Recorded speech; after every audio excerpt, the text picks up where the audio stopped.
పెద్దకు చెప్దా హల్లెలూయా, పెద్దకు చెప్దా హల్లెలూయా. సమయంలో ఒక చిన్న వాక్యాన్ని చదువుకుని పరిశుద్ధాత్మ కనిపెట్టి కుడికిలో ఎస్కేలు గ్రంథం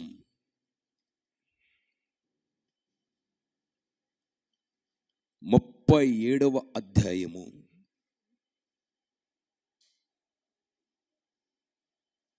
11వ వచనము,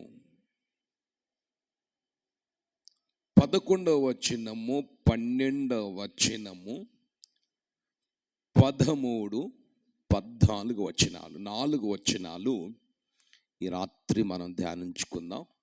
ఎస్కేలు గ్రంథం 37వ అధ్యాయము 11, 12, 13, 14, 4 వచనాలు చదువుకుందాం.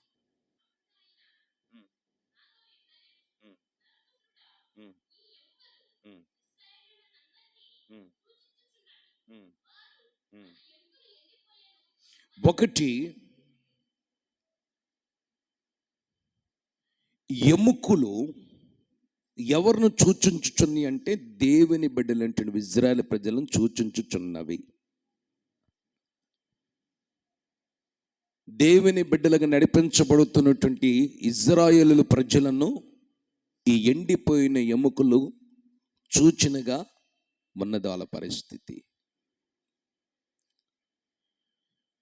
ఈ ఎండిపోయిన ఎముకల గురించి దేవుడు ఏమని మాట్లాడుతున్నాడు యాజకునితో?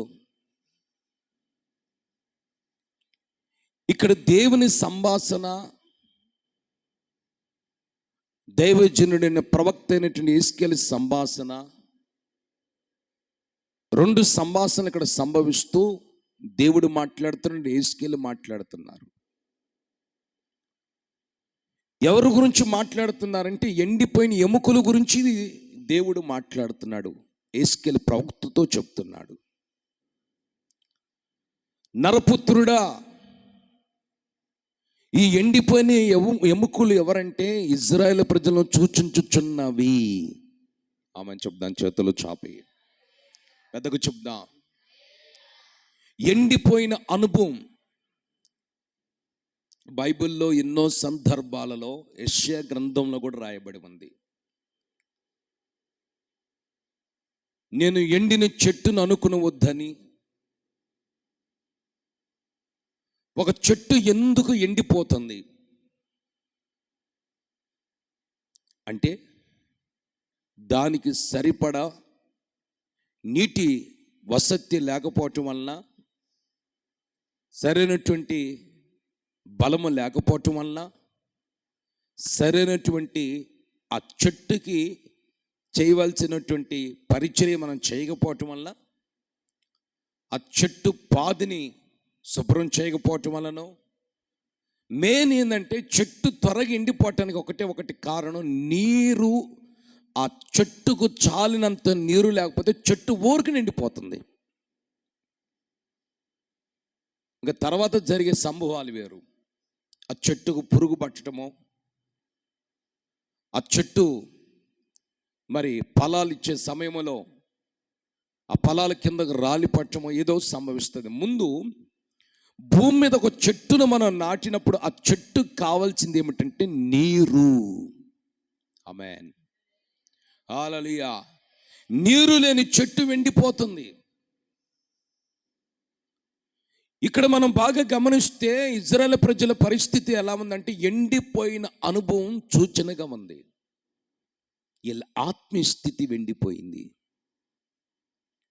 ఇలా భక్తి మార్గము కూడా ఎండిపోయే అనుభవంలోకి వెళ్ళిపోయింది.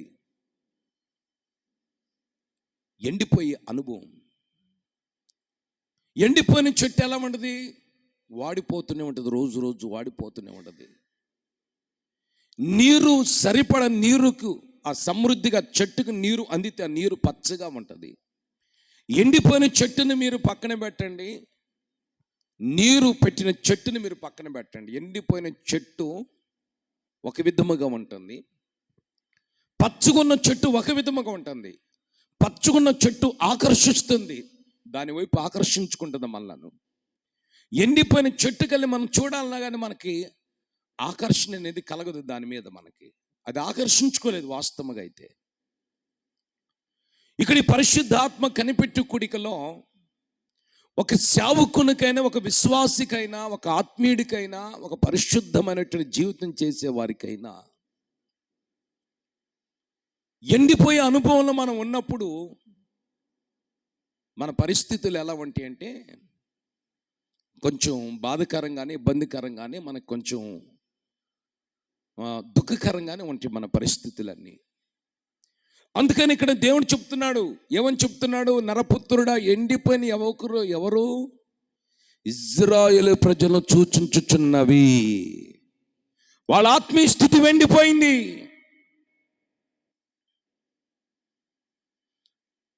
వాళ్ళకి సరిపడా నీరు లేని పరిస్థితి. నీరంటే దేవుని వాక్యము, నీరంటే పరిశుద్ధాత్మ నింపుదల,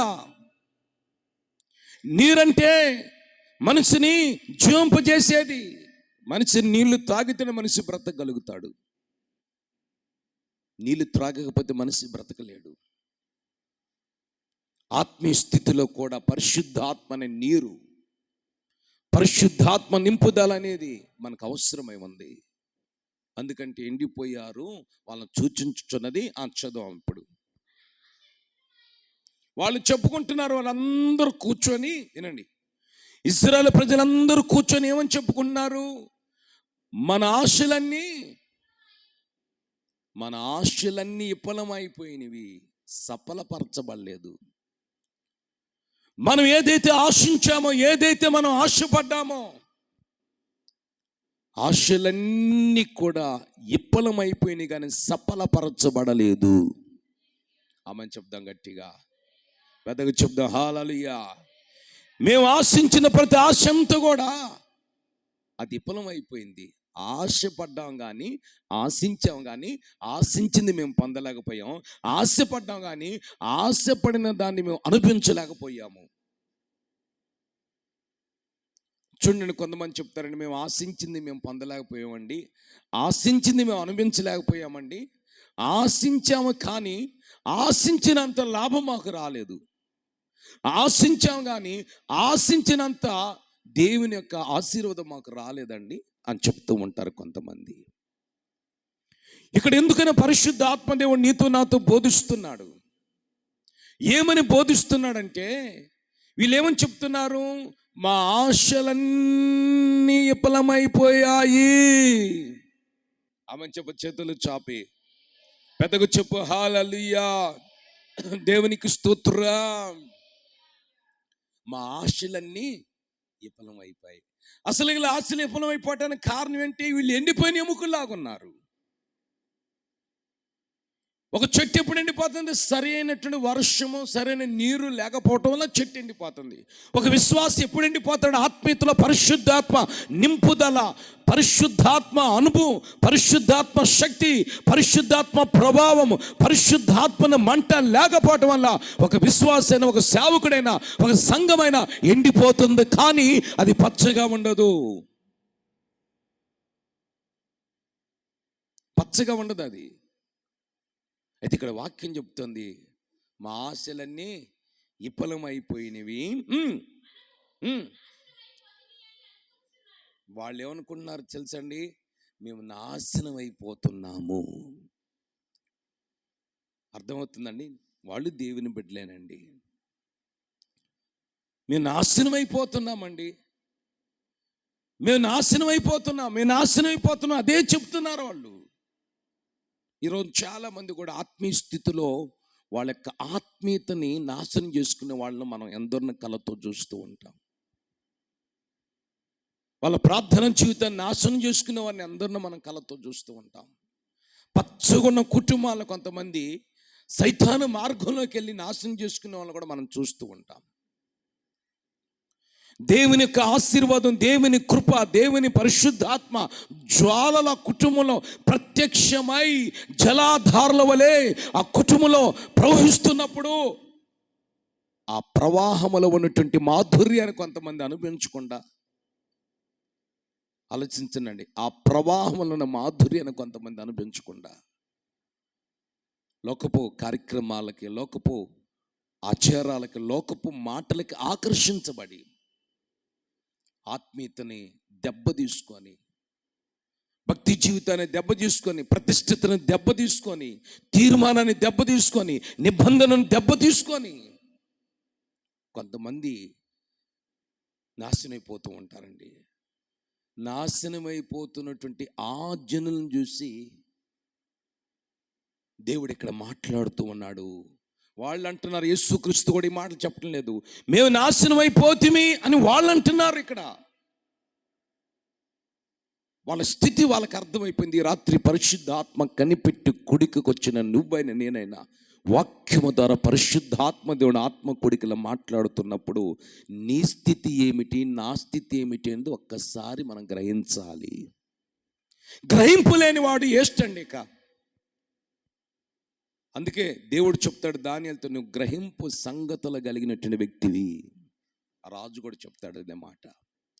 మళ్ళీ మనం గ్రహించుకోవాలి, పక్కన వాళ్ళు ఎవరు, ఈ పక్కన వాళ్ళు ఎవరు, ఆ పక్కన వాళ్ళు ఎవరు, వాళ్ళు ఇలా ఉన్నారు, మనం అట్లా ఉంటే బాగుండదు కాదండి. మన ఆత్మీయ స్థితిని మనం గ్రహించుకోవాలి. నేను ఇప్పుడు ఏ స్థితిలో ఉన్నాను అని గ్రహింపు అనేది నీకు అవసరము, చాలా అవసరం. ఎందుకంటే మనకు ఆత్మీయ స్థితిలో మనం నడిపించబడుతున్నప్పుడు దాన్ని గ్రహించగలిగినటువంటి ఆ మనస్సు నీకు కావాలి.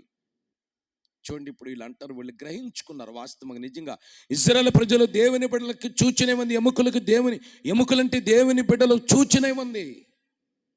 వీళ్ళు గ్రహించుకున్నారు, మేము నాశనం అయిపోతిమి, మా ఆశలు విఫలమైపోయాయి. ఇంకేమని చెప్తున్నారు? 4 అనుభవాలు చెప్పారు అక్కడ వాళ్ళు. అమ్మమ్మ ఏమని చెప్పారు? మొత్తం మన చదువు. మేము ఎండిపోయి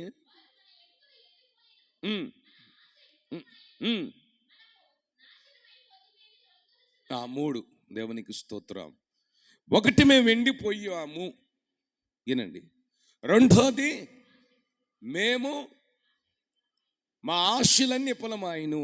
3ది మేము నాశనం అయిపోతుంది. నిజంగా మంచి మాటలు వినండి, మంచి మాటలో దేవుడు ఆ ఇశ్రాయేలు ప్రజలు వాళ్ళ పరిస్థితిని వాళ్ళు చెప్పుకున్నారు. ఇక్కడ వాస్తవంగా నిజంగా ప్రవక్తతో చెప్పుకున్నారు, వాళ్ళు గ్రహించారు. 1 మేము ఎండిపోయిన ఎముకల్లాగా అయిపోయాం. ఎండిపోయిన ఎముకలకి వినండి చర్మం ఉండదు, ఎండిపోయిన ఎముకలకి మాంసం ఉండదు, ఎండిపోయిన ఎముకలకి నరాలు ఉండవు, ఎండిపోయిన ఎముకలకి ఏముండదండి, ఆకారం కూడా ఉండదు. ఎముకే బయటపడిద్ది. మీరు మాంసము షాప్ దగ్గరికి వెళ్ళి, మటన్ షాప్ దగ్గరికి వెళ్ళి ఒక ఎముకను కొట్టమంటే కొడతాడు. దాని పక్కన చుట్టూరు మాంసం పొదిగుంటుంది, లోపల ఎముక ఉంటుంది. అప్పుడు దానికి సత్వం ఎక్కువ, బలం ఎక్కువ.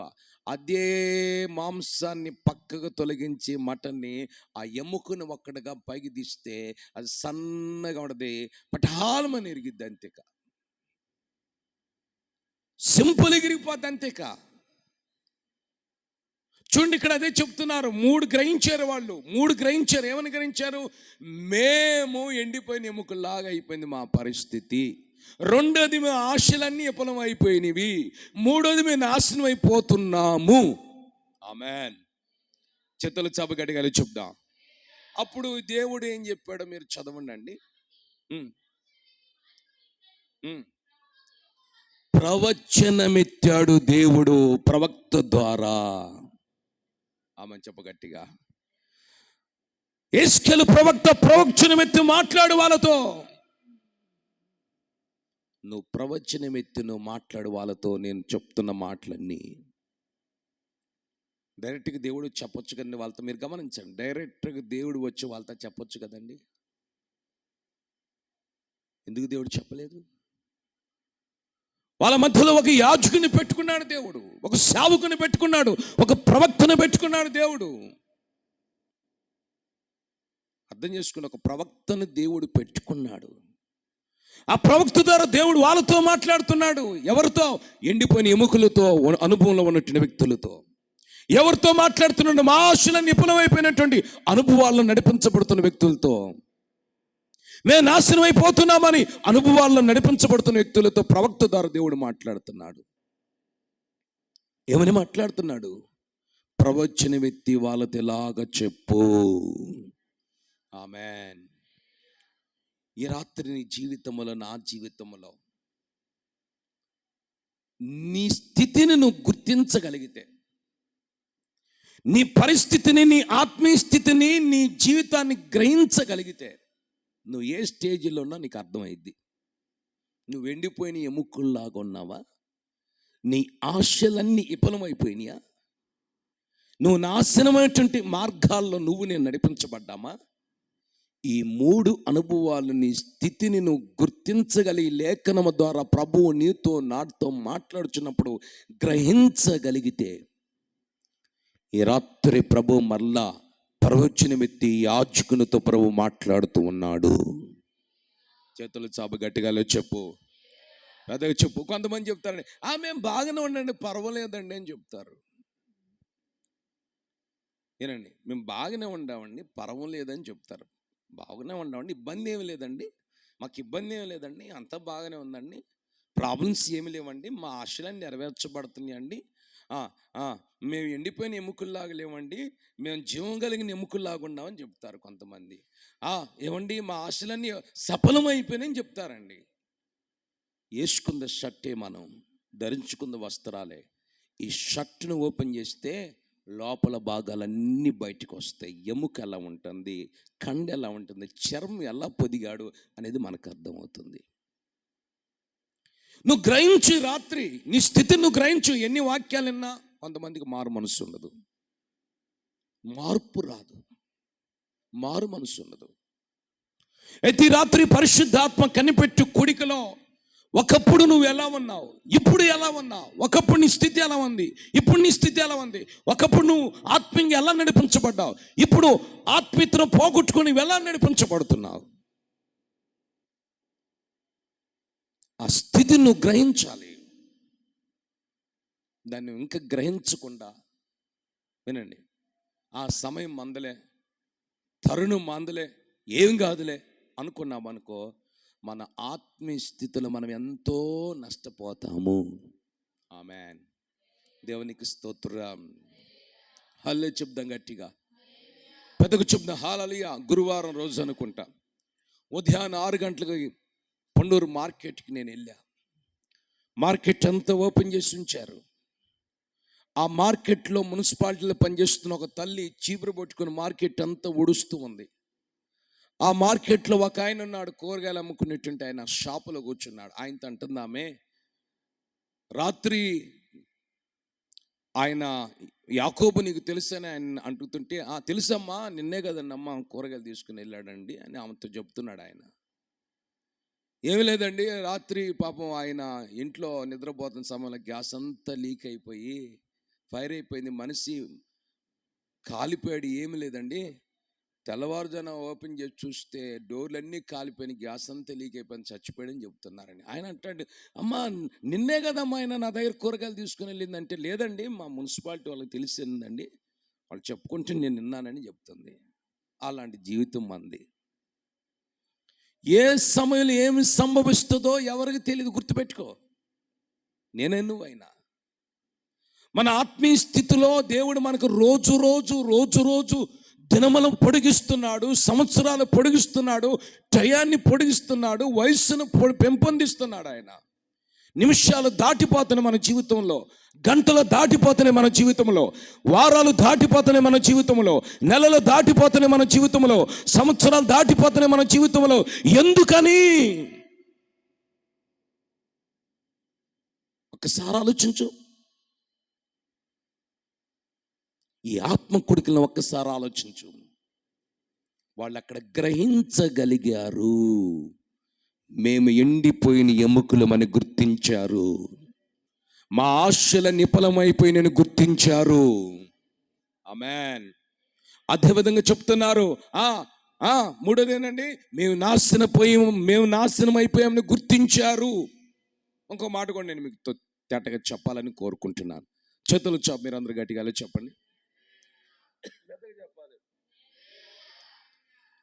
వారితో యేసు కూడా ఉన్నారని గుర్తించిరి. అపోస్తుల కార్యములు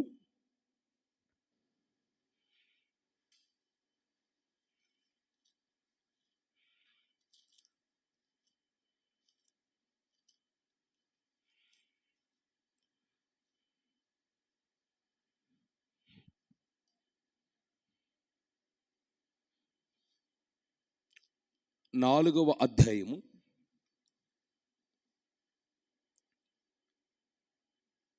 13వ చరణము.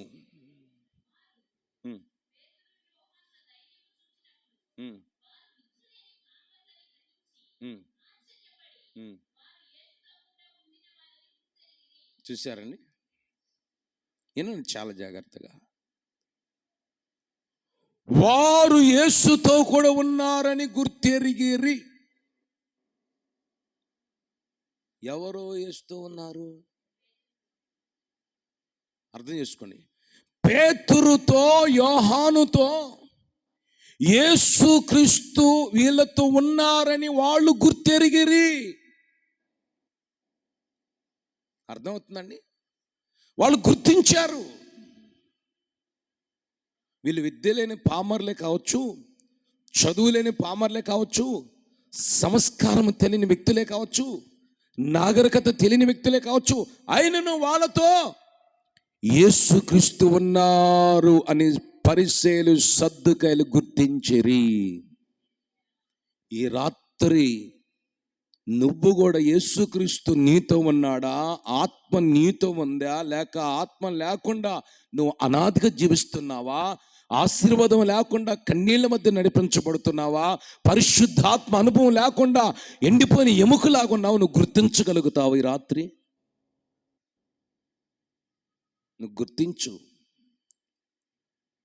దేవుని వెలగనట్టిన పరిసయ్యులు సద్దూకాయలు యేసుక్రీస్తు వాళ్ళతో ఉన్నారని గుర్తించినట్లుగా ఈ రాత్రి నీ ఆశలన్నీ విఫలం అయిపోయినాయా? నువ్వు గుర్తించగలిగితే, ఆమేన్, నీ ఆత్మీయ స్థితిని గుర్తించగలిగితే. వాళ్ళు చెప్తున్నారు మేము నాశనం అయిపోయాము, మా ఆశలన్నీ విఫలం అయిపోయినాయి, మేము ఎండిపోయిన ఎముకలాగా ఉన్నప్పుడు దేవుడు చెప్తున్నాడు, ఒక మంచి అవకాశం ఇచ్చాడండి. చదవండి, ఆ మాట కంటిన్యూ చేయండి. యేసుకేలు గ్రంథంలో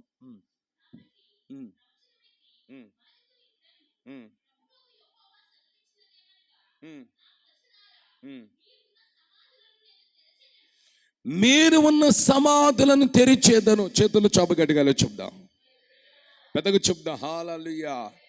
మీరు ఉన్న సమాధులను తెరుస్తాను. సమాధి అనుభవంలో చాలా మంది ఉంటారు. సమాధి అనుభవం అనగానే ఎండిపోయిన ఎముకలకు సూచన ఉన్నది. ఎండిపోయిన ఎముకలకు సూచన ఉన్నది. సమాధి అనుభవం అనగానే కన్నీళ్ళు ఏర్లై పారే అనుభవం. సమాధి అనుభవం అనగానే ఎక్కడ లేని దుఃఖం బయటకు వస్తుంది. సమాధి అనుభవం అనగానే ఎక్కడ లేని ఏడుపు వచ్చేస్తుంది, తట్టుకోలేం. అయితే దేవుడు వాళ్ళు గుర్తించారు కాబట్టి ఎండిపోయిన ఎముకలతో నింపబడిన వాళ్ళ జీవితాలను యేసయ్య వాళ్ళ సమాధులు తెరిచాడు. చేతుల చాప గట్టిగా చెప్పు, వారి సమాధులను ప్రభు తెరిచాడు. ఈ రాత్రి నా దేవుడి నీ హృదయాన్ని తెరుస్తాడు, నీ అంతరంగాన్ని తెరుస్తాడు, నీ మనసును తెరుస్తాడు. ఆమె చెప్పు, చేతులు చాపు షారుగా పెద్దగా చెప్పు. హల్లెలూయా, హల్లెలూయా. సమాధులు తెరిచి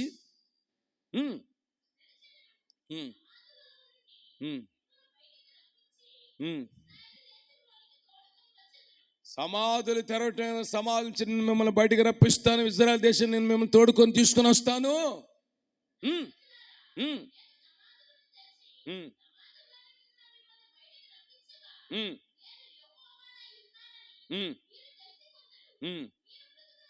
ఒకటి చాలిక, మీరు బ్రతుకున్నట్లు మీలోనికి నా పరిశుద్ధాత్మని ఉంచి నివసింపచేసేదను. చేతులు చాపగట్టిగా చెప్పు. మీరు బ్రతుకున్నట్లు మీలోనికి నా పరిశుద్ధాత్మని కుమ్మరిస్తాను. చేతులు చాపు షారుగా మనం అంతా అల్లే చెప్దాం, పెద్దగా చెప్దాం. పురుషులు స్త్రీలు చేతులు పైకెత్తి పెద్దగా చెప్పండి. మీ ఆత్మ బ్రతుకున్నట్లు మీ ఆత్మస్థితి బ్రతుకున్నట్లు మీలోనికి నా పరిశుద్ధాత్మను కుమ్మరింపజేస్తాను. మనం అనుకోవచ్చు మేము బ్రతికే ఉన్నాము కదా, మళ్ళా మేము బ్రతుకున్నట్లు యేసయ్య మాలోనికి జీవాత్మను పరిశుద్ధాత్మను కుమ్మరిస్తానంటున్నాడు ఏంటి? వాస్తవమే నువ్వు బ్రతుకున్నావు, వాస్తవమే నేను బ్రతుకున్నాను, శరీర సంబంధంగా జీవిస్తున్నా మనం. అయితే మన ఆత్మీయ స్థితి ఎలా ఉంది? మన భాగాలు, మన దేహంలో 2 భాగాలని, పై భాగము అంతరంగము, బాహ్య భాగము. అంతరంగం ఎలా ఉంది? నువ్వు ఎండిపోయిన ఎముకలాగా ఉన్నావా? బహుశా నీ ఆత్మీయ స్థితి, బహుశా నువ్వు ఆశలు లేకుండా నీ ఆశలన్నీ విఫలమైపోయినాయేమో అనాలోచన పెట్టుకొని ఆత్మీయ స్థితిలో చాలామంది నాశనం అయిపోతూ ఉంటారండి. చాలామంది నాశనం అయిపోతారు ఆత్మీయ స్థితిలో. వెదుగుదల లేని స్థితి, రగిలించబడే స్థితి లేకుండా చల్లారిపోయే స్థితి. ఏమండి, ఇలాంటి అనుభవాలు కొంతమంది ఉంటారండి. దేవుని మాటలు వినుచున్నప్పుడు, వినండి, దేవుని మాటలు మనం వినుచున్నప్పుడు ఆత్మీయ స్థితి దేవునిలో బలముగా నింపబడి నాటబడి ఉంటే ఆ మాటలు మన ఆత్మీయ స్థితికి, మన ఆత్మకి జీవాన్ని పోస్తాయి. చేతులు చాప గట్టిగా హల్లెలూయా, దేవునికి స్తోత్రం. బ్రతికి ఉన్నావు కానీ నీ ఆత్మీయ స్థితి రాత్రి పరిశుద్ధాత్మ లేకపోవటం వల్ల చచ్చిపోయి ఉందేమో. పరిశుద్ధాత్మ లేకపోవటం వల్ల నీ ఆత్మీయ స్థితి బీడుబారిపోయిందేమో. పరిశుద్ధాత్మ నింపుదల లేకపోవటం వల్ల, బాసల వరమ లేకపోవటం వల్ల, పరిశుద్ధాత్మ శక్తితో నువ్వు నింపబడకపోవటం వల్ల నీ ఆత్మీయ స్థితి ముళ్ళు మొలిసినేమో. నీ ఆత్మీయ స్థితిలో గచ్చబదలు మొలిసినేమో. నీ ఆత్మీయ స్థితిలో ఏమండి భయంకరమైన చెట్లతో నీ ఆత్మీయ స్థితి మొలిచిందేమో. ఒక్కసారి పరిశీలన చేసుకో బిడ్డ, చేసుకోవాలి. నీ ఆత్మీయ స్థితి ఎలా ఉంది? పై స్థితి బ్రతుకున్నాం మనం, మన ఆత్మీయ స్థితి బ్రతుకున్నట్లు, మన ఆత్మీయ స్థితి బ్రతుకున్నట్లు, మన అంతరంగములను మనస్సు బ్రతుకున్నట్లు, మన అంతరంగములను గుండెకాయ బ్రతుకున్నట్లు, దేవునిలో బ్రతుకున్నట్లు, దేవునిలో జీవింపనట్లు ఆయన మరలా నీలోనికి నాలోనికి పరిశుద్ధాత్మనే ఆత్మను కుమ్మరింప చేసి ఆ పరిశుద్ధాత్మని ద్వారా మరలా నీలోనికి నాలోనికి ఆత్మీయ స్థితిని ప్రభు మరలా రేకెత్తించి వెలుగుతో నింపుతాడు. చేతులు చాప గట్టిగా చెప్పు, వాళ్ళు చెప్పు, దేవునికి స్తోత్రము కలుగును గాక. ఆ విధంగా ప్రభు చేస్తాడు. నీ కొంచెము కూడా పశ్చాత్తాపం ఉండాలండి. కొంతమందికి పశ్చాత్తాపం ఉండదు, కఠినమైన స్వభావం. అందుకే యేసుక్రీస్తు ఎన్నో సందర్భాలు చెప్పాడు. ఏమని చెప్పాడు? పరిశీలనతో సర్దుకాలతో ఏమని చెప్పాడు? సర్ప సంతానమా అని చెప్పాడు. సర్ప సంతానం కూడా ఉంది బైబిల్లో. దేవుని సంతానం ఉంది, సర్ప సంతానం కూడా ఉంది. మీరు అవివేకముగా జీవిస్తున్నారు గనుక ఈ రాత్రి నీ ఆత్మీయ స్థితిలో నీ ఆత్మ దేవుని రాజ్యముకు చేరేంత వరకు నీ ఆత్మీయ స్థితి, నీ ఆత్మ పరిస్థితి ఈ రాత్రి జీవించినట్లుగా నీలోనికి పరిశుద్ధాత్మను ఉంచి నిన్ను ఆత్మతో నింపుతాడు. ఆమేన్. నీలోనికి పరిశుద్ధాత్మను ప్రభు కుమ్మరింపజేస్తాడు. ఇది కుమ్మరించే కాలం, ఇది పరిశుద్ధాత్మను కుమ్మరించే కాలం, ఇది కుమ్మరింపజేస్తాడు దేవుడు. యెషయా గ్రంథం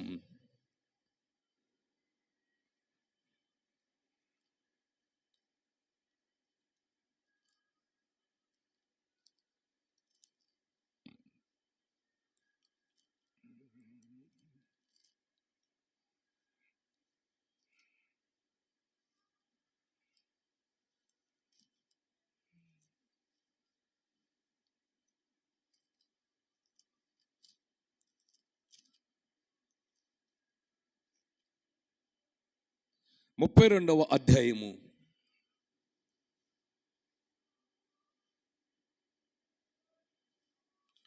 13వ చరణము 13వ చరణము.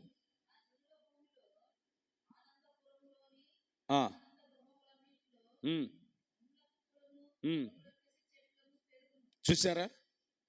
ఆనందపురములోని ఆనంద గృహములన్నిటిలో ముళ్ళ తుప్పలో బలురక్కాచి చెట్లు పెరుగును.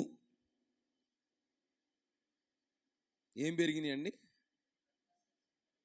ఆనందపురములో, ఆనంద గృహములో. ముందేమని? ఆనందమే కదండి అక్కడ ఉంది. ఆనందపురములోని ఆనంద గృహములోని ఏం పెరిగినాయి? ఒకప్పుడు మన జీవితం ఎలా ఉంది చెప్పండి? ఆనందపురముగా ఉంది, ఆనంద గృహముగా ఉంది. ఆ ఇంట్లోకి వెళ్తే ఎంత ఆనందమో. కొంచెంసేపు కూర్చుందాం, కొంచెంసేపు విందాం, సాక్ష్యాలు విందాం, చెప్తున్న ప్రార్థన అనుభవాలు విందాం అనిపిస్తుంది. సేవకులు కొంతమంది ఇళ్లలో కూర్చున్నప్పుడు, దర్శించినప్పుడు. ఇప్పుడు ఆనందపురము ఆనంద గృహముగా లేదు. ఇప్పుడు ఆనంద గృహములో ఆనందపురములు ఏం పెరిగినాయి? ముళ్ళ తుప్పలో గచ్చ పొదలో బలిరక్క చెట్లు పెరిగి ఉన్నాయి. ఆనందపరమనే హృదయము, ఆనందపరమనే గృహమనే అంతరంగము. ఈ రాత్రి ఏం పెరిగిందో ఒక్కసారి ఆలోచించుకోండి. దేవునికి స్తోత్రం. పెరగవండి. ఏంది ఈ మంతున వర్షం మందు కొడుతుంటే మళ్ళీ పెరుగుతూనేవన్నీ, మళ్ళీ ఎండిపోయినట్టు ఎండిపోతున్నాయి అని చెప్పండి. మళ్ళీ 4 చుక్కల వర్షం పడగానే మరలా పెరిగిపోతున్నాయి, మళ్ళీ వర్షం పట్టడం పెరిగిపోవటం, మళ్ళీ మందు కొట్టడం, మళ్ళీ తెచ్చినట్లేనే ఉంటున్నాయి, మళ్ళీ వర్షం చుక్క పడగా మళ్ళీ పెరిగిపోతున్నాయి. ఏం తుప్పలు అవి? మంచి తుప్పలు పెరిగిపోవట్లేదు. చూడండి, చుట్టూరని పిచ్చి చెట్లే ఏనండి, చుట్టూరు మందిరం చుట్టూరని పిచ్చి చెట్లు పెరుగుతున్నాయి. ముళ్ళ తుప్పలు బలిరక్క చెట్లు. ఇంకేంటి అండి అమ్మా? ముళ్ళ పొదలు బలురక్క చెట్లు పెరుగును. ఇప్పుడు పెరిగింది, ఇప్పుడు మనం ఏం చేయాలి? కత్తిరించుకోవటమో, దాన్ని పునాది లేపటం, ఏదో ఒకటి చేయాలి. దేవునికి స్తోత్రం. ఇప్పుడు కింద ఏమనుంది?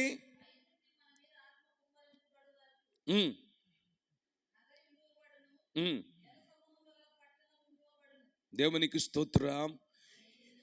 పై నుండి దేవుని ఆత్మ మన మీద కమ్మరించినప్పుడు బలురక్క చెట్లు ముళ్ళ తుప్పలు పెరిగినవన్నీ కాల్చబడతాయి, పెళ్ళగించబడతాయి, కత్తిరించబడతాయి, దహించి వేయబడతాయి. ఆమేన్. చూశారండి? పైనుంచి దేవుని ఆత్మ మన మీద కుమ్మరించే కాలం ఇది. దేవుని ఆత్మ మనకు సమీపంగా ఉండే కాలం ఇది. ఈ రాత్రి ప్రభు సన్నిధిలో, అయ్యా నాలో ముళ్ళ తుప్పలు పెరిగిపోయినాయి, బలిరక్క చెట్లు పెరిగిపోయినాయి. బలిరక్క చెట్లు పట్టుకుంటే బ్లడ్ వచ్చేసిద్ది.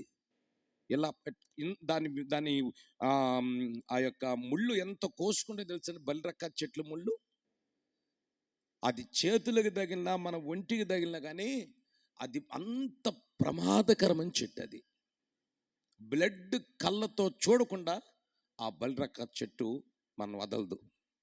ఎక్కడ పడితే అక్కడ దానికి ముళ్ళు. ఒక చెట్ట కాదు ముళ్ళు, చెట్టంతా ముళ్ళే, దాని కాండమంతా ముళ్ళే. కుచ్చుకునే అనుభవాలు, మళ్ళీ పెరిగిపోయే అనుభవాలు, బలిరక్క చెట్లు, ముళ్ళ తుప్పలు, సాతానుకు సంబంధించిన కార్యాలు. ఆమేన్.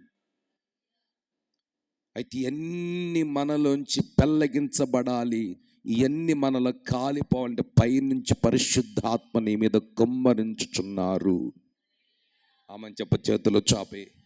ఈ రాత్రి దేవుని ఆత్మ నీ మీద నా మీదగా పరిశుద్ధాత్మ దేవుడు కుమ్మరించునగాక. పరిశుద్ధాత్మ అగ్ని చేత మనలను ముళ్ళ తుప్పల బలిరక్క చెట్లు యేసు నామములో అగ్ని చేత కాల్చబడును గాక. చేతులేవైనా మనకి రెండు చేతులు చా పెద్దగా చెప్పండి, హల్లెలూయా, దేవునికి స్తోత్రం. పై నుండి దేవుని అగ్ని మన మీద దిగి వస్తుందండి. అక్కడ చెప్తున్నాడు, మీరు బ్రతుకున్నట్లు మీలోనికి నా ఆత్మను ఉంచి నేను మిమ్మల్ని గొప్ప సైన్య సమూహముగా మారుస్తాను. ఆమేన్. ఆ అనుభవం చెప్తున్నాడు, ఇక్కడ ఈ అనుభవం చెప్తున్నాడు. అందుకే యేసుక్రీస్తు ఏం చెప్పాడని, అపొస్తలుల కార్యములు యేసుక్రీస్తు ఏం చెప్పాడు శిష్యులకి, పైనుండి దేవుని శక్తి వచ్చేంత వరకు మీరు యెరూషలేములో కనిపెట్టి ప్రార్థించండి. అపొస్తలుల కార్యములు 1వ అధ్యాయం 5వ చరణం అనుకుంటూ చూడండి.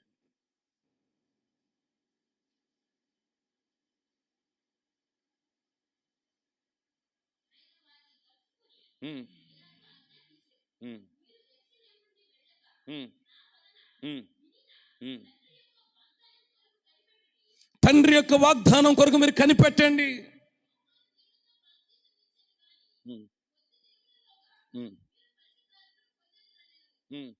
పైనుండి శక్తి మీ మీదకి లేదా శక్తి పొందుదురు, అక్కడే ఉందిగా. ఆయన వచ్చినమ్మా, ఆయన వచ్చిన చదువు.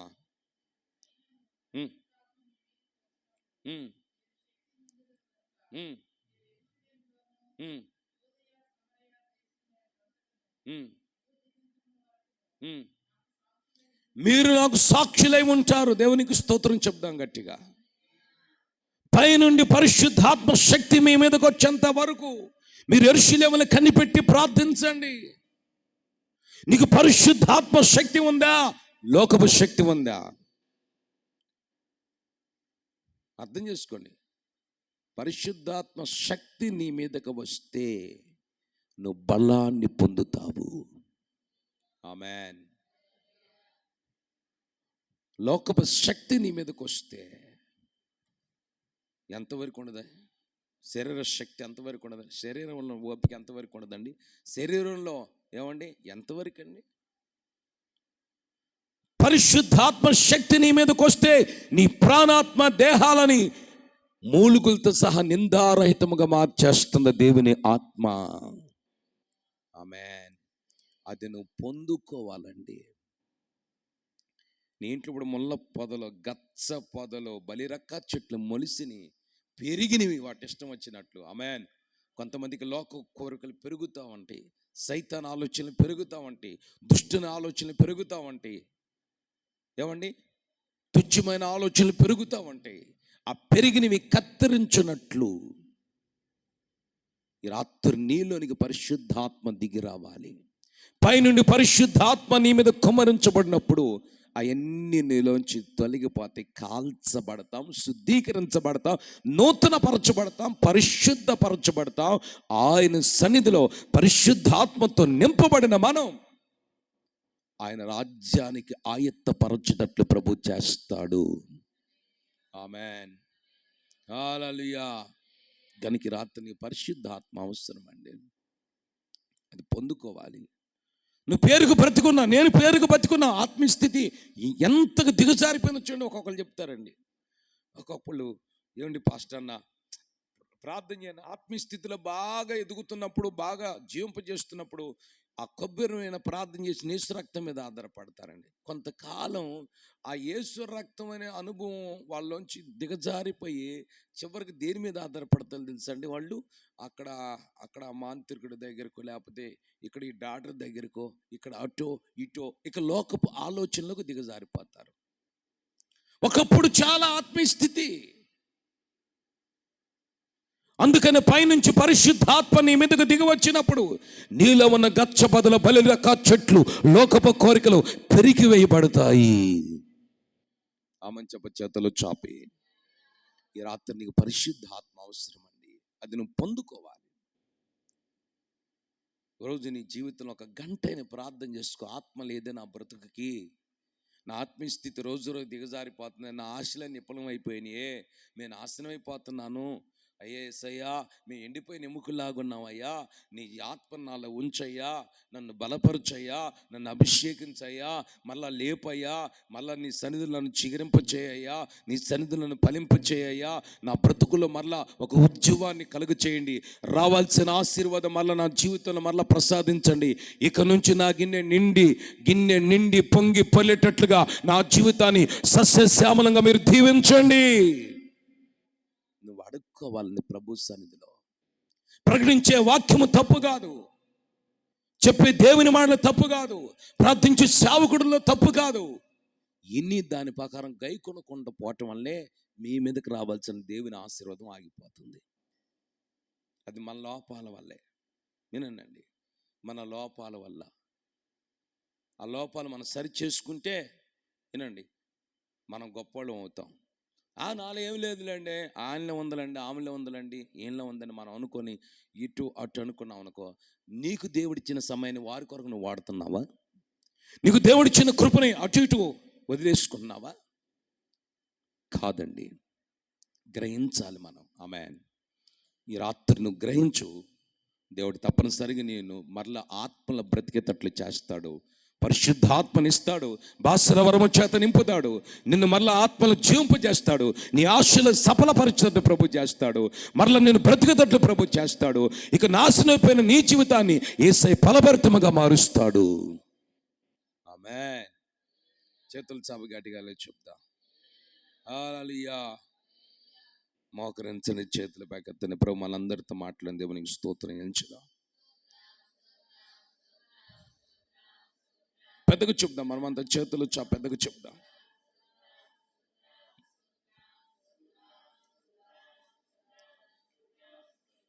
పెద్దగా చెప్దాం, చేతులు పైకి పెద్దగా చెప్దాం.